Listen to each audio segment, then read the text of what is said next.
Welcome back, NBA fans. My name is B. Lutz, and we're talking about the highest scoring game in NBA history today. 83 points from Bam Adebayo, um, passing Kobe Bryant's 81 point set 20 something years ago in the 2000s. Like, was it like 2006 or something? I forget when Kobe. I know it was in January. That's about all I know about. Or was it? Was it in March? I don't remember much. All I know is he dropped 81 on the Raptors on Jalen Rose, and that is no longer the highest scoring total in modern NBA history. I just started recording. My dad walked in, so I had to redo this part. But Bam was electric. 31 of the 40 first quarter points the Rams scored yesterday were by Bam. So he started the game with 30.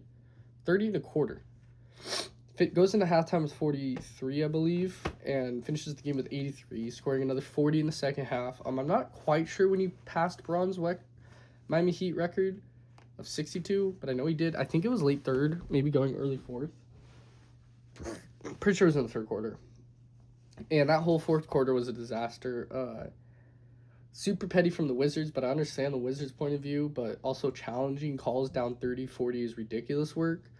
And that's kind of what caused all of this, is they were kind of being douchey about it, not being cool about it, and Bam, Spoelstra was kind of like, okay, you want to do this, I'm just going to keep letting Bam score then, and there was points in that game, Bam was just chucking threes. I mean, he was getting triple teams at different various points in the game. I mean, I was telling people, like, whenever someone scores at least, like, anything above 65, pretty much anything above 70, it's petty.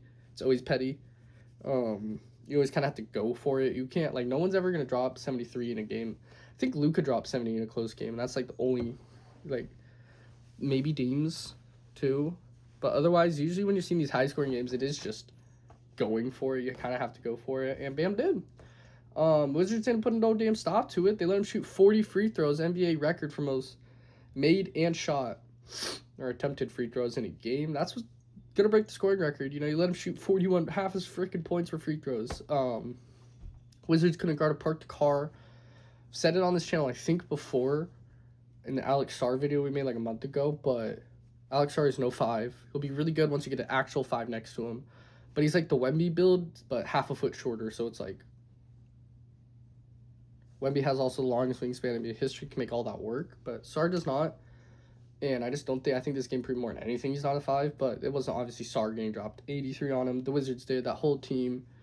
I felt like a My League simulation. Like when someone random just breaks scoring record. A guy who averages 18 points per game holds the scoring record. That's crazy to think about. I still think 100 is possible now.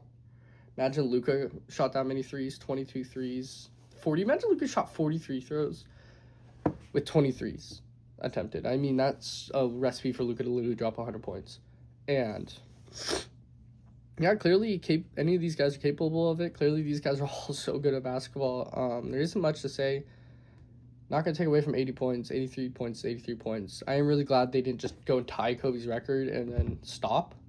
I thought that would have been more disrespectful to the record than passing it. People are trying to say it wasn't an ethical way. Like, are you serious? Who cares? Once he got past, like, 65, they were just quad teaming him. Basically throwing everything they had at him, and Bam scores 83. His mom was at the game. I thought that was super cool. And otherwise, just a great night for the NBA. Spurs won. We dropped a video on that. Let me know what you think about Bam going for 80. There wasn't really too much to say. Otherwise, it was just shocking and random. But if you don't watch NBA, that's the most NBA thing to happen. It would happen on a meaningless game in March on a Tuesday night. The scoring record is broken. That is the most basketball NBA thing I've ever seen. Shout out to Bam, you hold the scoring record now. A lot of people don't count that 100-point game. I personally do. But if you don't count the 100-point game, Bam just set the scoring record. I want to raise this question to the chat if you're still watching. Did we just watch Bam Adebayo make the Hall of Fame? Did Bam really just make the Hall of Fame last night? That was kind of what I was raising. But I'll drop that on Twitter too. Go follow the Twitter. I believe it's Sunram B Lutz, maybe OG B Lutz. Yeah, Bam Adebayo holds the scoring record. He shot a shit ton of free throws, literally 40 free throws. That was unethical, I will say. Not a good part to watch. Once everyone started watching is when he started shot chucking and getting even more upon more free throws. But a lot of them are foul. Like, guard the guy. Don't foul him. I blame the Wizards more than I blame the Heat, to be honest.